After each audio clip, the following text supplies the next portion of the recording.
But yeah. Let's talk about for a minute the word, since the holiday that's coming up is Thanksgiving. Let's talk about Thanksgiving for a second, for a minute or two.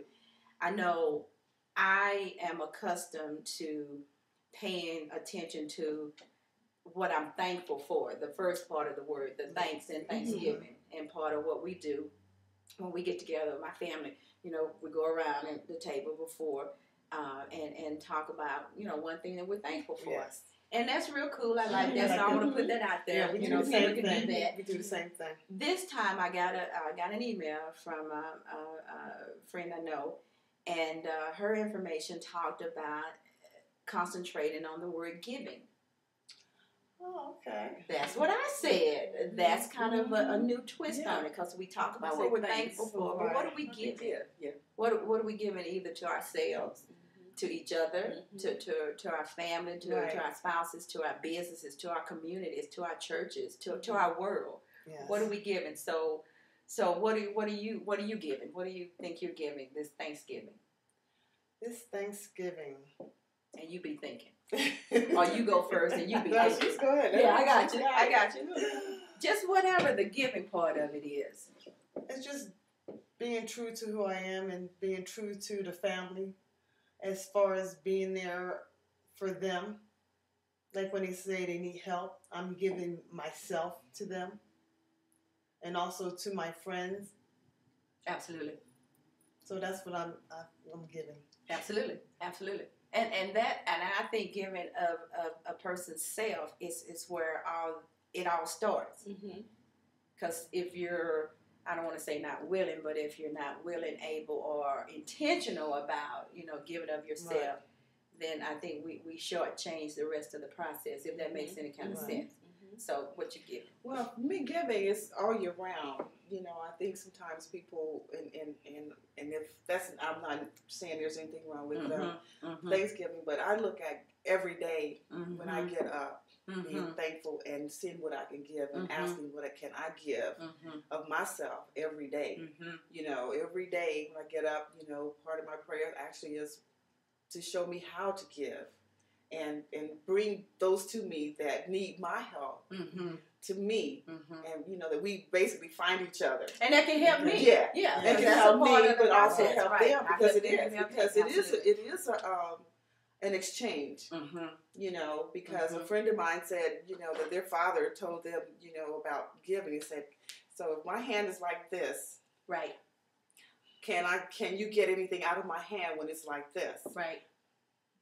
Can I give you anything when my hand is like this? Right. But when my hand is open like this, then I'll give as well as receive. Right. I like that. And giving is one thing. Receiving is the other part that we leave off, is that some of us are so busy giving that we're really out of balance when we only give. That's true. Because the balance comes in being able to receive. That's true. That's because so true. I used to be the person that I'm working on the receiving part to get better at it, but it was always like, okay, but when someone wanted to say, here, Roberta, absolutely. Oh, no, that's not fair. Right. Because what you're doing, you're giving, you're taking away that person's opportunity to give. Absolutely. So someone has to receive. That's good.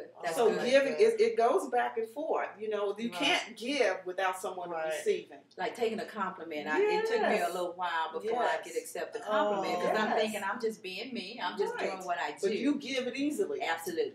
It took me a minute. When we were saying that, a friend of mine's brother came over and she said she went to a yoga session and they talked about giving and receiving. So there was a exercise to them. You sit on the floor and you have one hand up here, ladies, and one hand like this, and just feel the energy. Close your eyes, and can you feel the energy? I don't know if it's energy or itching, but I'm getting there. You feel something, right? People give it a chance. Give it a chance. Give it a chance. You'll feel it. I'm able to give and receive. It's a Both balance. hands. At the same time. I feel warm. Yes. Simultaneously. Yeah. Now, when I first did the exercise, I was always giving. Right. I couldn't feel the receiving. Right. Oh, that's Yeah, good. this was warmer Yes. than this one, but eventually, it, I felt a little bit more. Okay, but that is, and I want everyone to try that.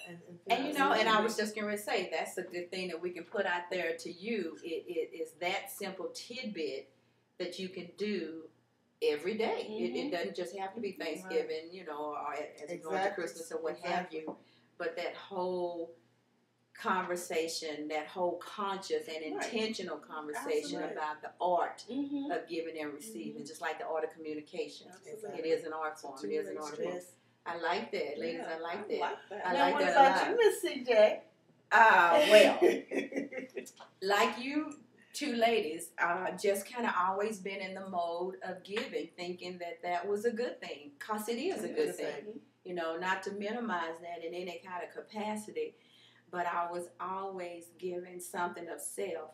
And as I've matured, gotten older, however you phrase it, I realized that everything in life is a balance. The good, the bad, the right, the wrong, the ugly, the yes, the no, or whatever, however, you know, you put it together. But what I'm going into the holiday season, this time of celebration, is to be aware of being quiet, of being peaceful, and letting what happens. Not to say that I haven't given it some forethought, you know, about how I wanted to turn out or whatever, or how I wanted to look like.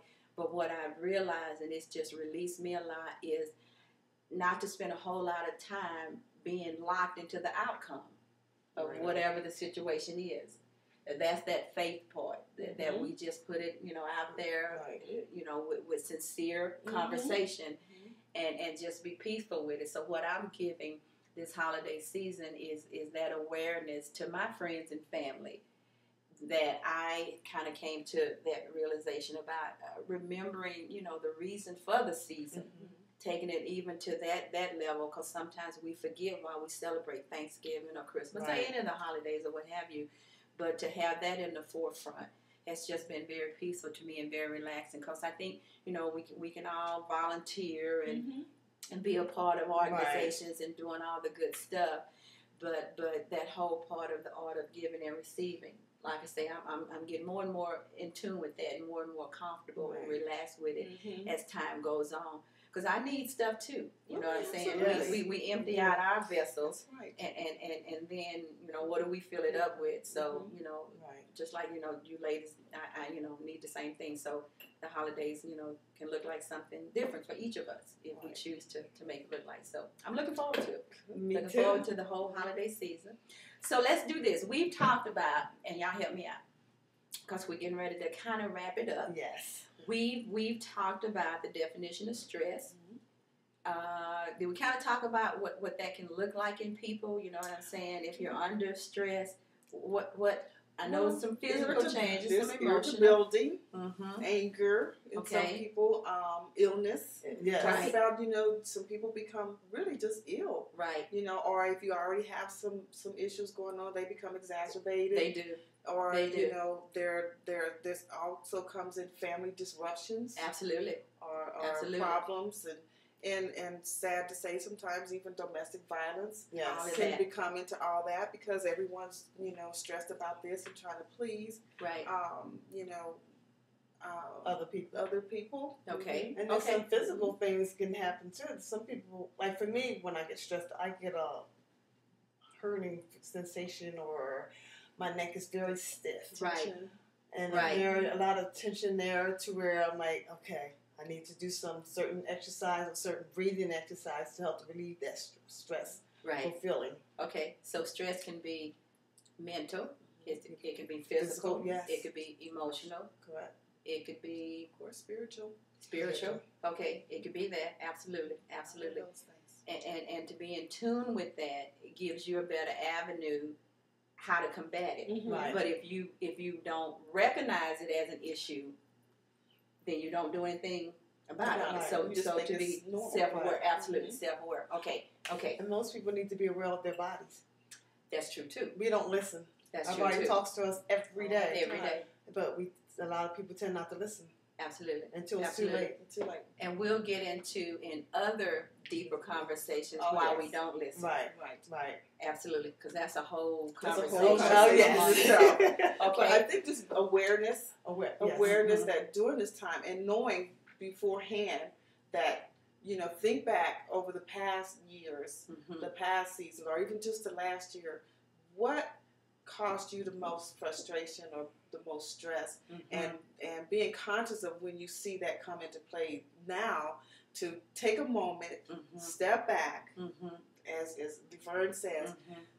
take a deep breath, Right. literally, not just say, oh, Right. Right. Absolutely. no, but Be literally conscious of take the the breath. time, be conscious Right. to see if you're breathing. Right. If nothing else, just breathe.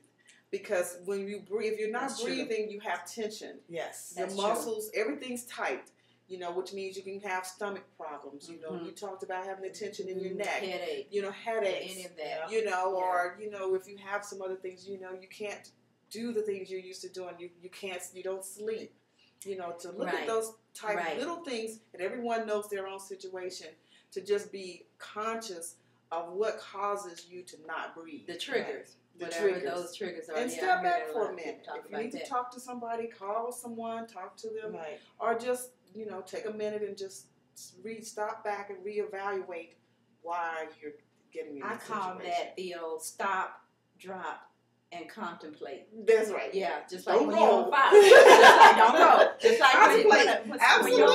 fire. You don't keep No, fanning you the fire. gotta You have to stop. stop, drop. Absolutely. But in this case, you do. You stop the conversation. However that looks like for you. Absolutely. You drop. I say just sit down. Sit still, Just right. sit still. Just be peaceful for a moment if you can. I know the situation may not or whatever, but you might have to walk away, and it's okay to walk away. Absolutely. And then you just think about what in the heck just happened here. Exactly. What part did I play? What part am I in control of? What can I do to minimize, diffuse, make Absolutely. it something different? So would you ladies agree that the conversation that we had today was to talk about stress and what it looked like and some ways in which you could, minimize or de-stress? And then, what we want to put out there to everybody is the information that we're talking about, that we're sharing, is helpful information, not just this time of the year, but all the time. throughout, but Throughout the year. especially. And to give the people hope that if the situation is not how you want it to be, whatever you color it, then there is hope that it can be different. Yes. It can be different and better based on some simple yet practical everyday. And also take a little stress release balls. Remember those? Oh yeah. That helps. I've seen those coming back. Yeah. So instead of choking someone, you just use a ball. Absolutely.